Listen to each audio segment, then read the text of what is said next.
In today's video, when do you know it's time for a refeed?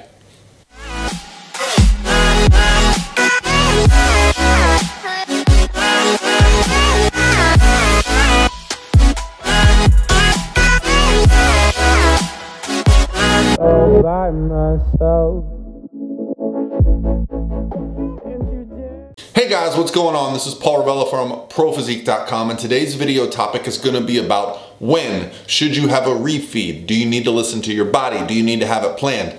I'm going to give you my thoughts on when you should start looking at doing a refeed. The question came from my Instagram direct message, so be sure to go over to my Instagram and send me a DM if you would like. I will screenshot your questions, and man, thank you guys for the great questions, because without them, I wouldn't have a lot of fuel for these videos. So awesome work, guys. Now, my thoughts on refeeds are this. A refeed is a tool that we use during a dieting phase to allow us a few things. First, it's a mental break, okay?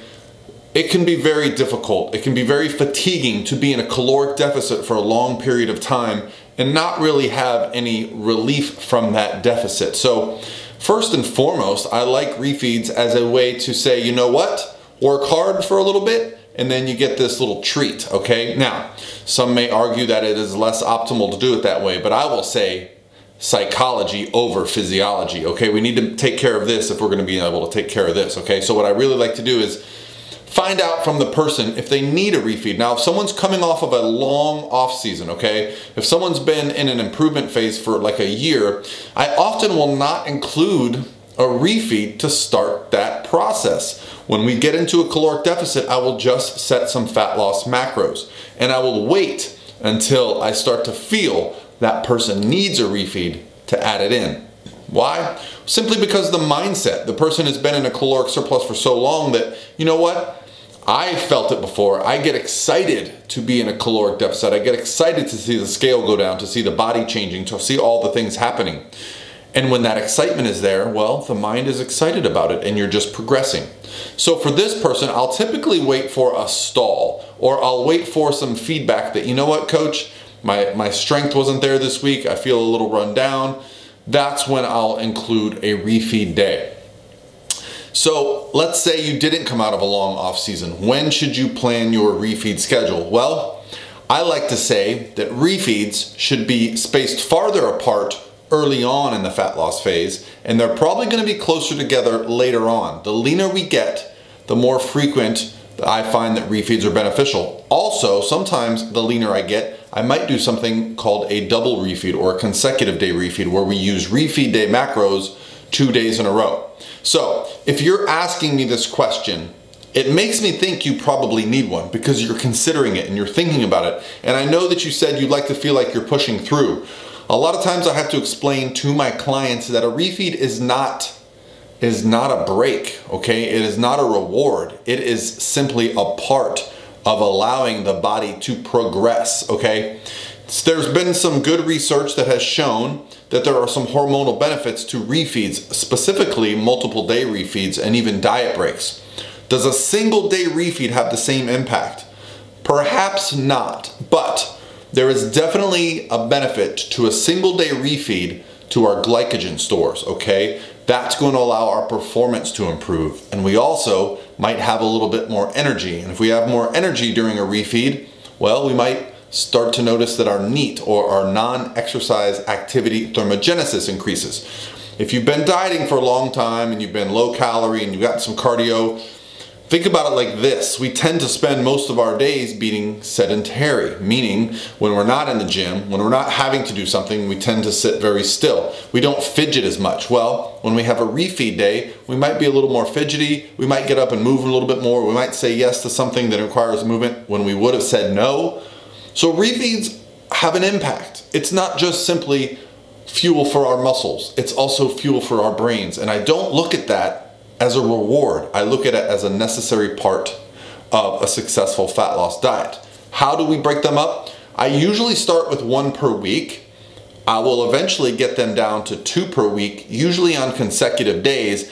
And if I find that's not doing the trick, then I'll move to a diet break, which is essentially going to be a week-long refeed where we kind of bring cardio down a bit, we bring calories up a bit, The goal there is to kind of be in our maintenance range, but just feel better and maybe even sleep better, and maybe we're fidgeting more, our NEAT goes up. So the goal of the refeed is wide, okay? It's not just one specific thing, and it's not something you need to look at like you can push through because you have to. If you're at the beginning of a fat loss phase, sure, you might not need a refeed, but if you've been at this a while, I think you'll find the benefits of taking a refeed day are going to be helping you continue that progress. So let's talk about the specifics of a refeed. Now, I don't know your calories and I don't know your numbers, so I'm gonna give like two scenarios here. I'll give a typical refeed I would give a male bodybuilder, and I'll give a typical refeed I would give a female bodybuilder. So let's say I have a 200-pound male. He's eating 250 grams of protein, 250 grams of carbs, and 60 grams of fat per day. I'm just giving some numbers here. Here's what I would do for that refeed. I would bring protein down to 220 grams.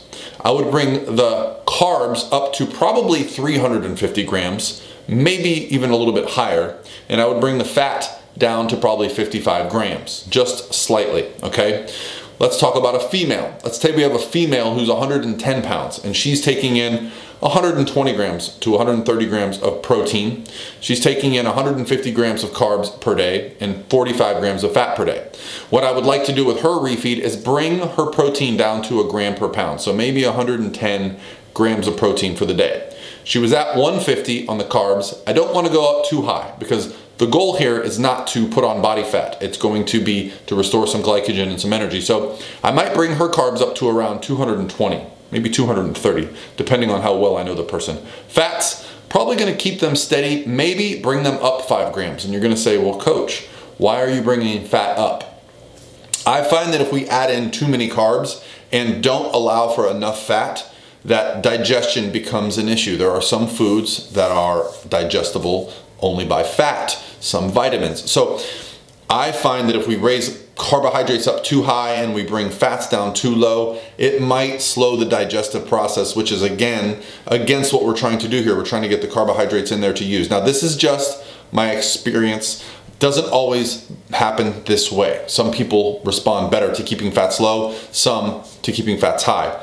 So that would just be some estimates based on information that I just pulled out of the air. No real reasoning behind it. Just wanted to give you guys some insight. Again, it's not a cheat meal. It's not a reason to blow your mind out. If you're eating 150 grams of carbs, a refeed day is not 500 grams of carbs, right? If you're eating 200-300 grams of carbs a day, a refeed day is not 600 or 700 grams of carbs. It's just a nice slight increase. And it can be different based on what you need psychologically, physiologically, what you've seen, how things have progressed, what your metabolism is like, what your age is like, what your training is like.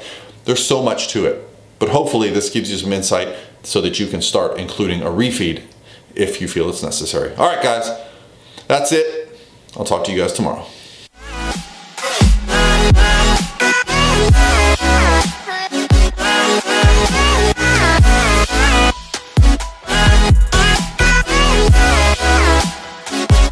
All by myself.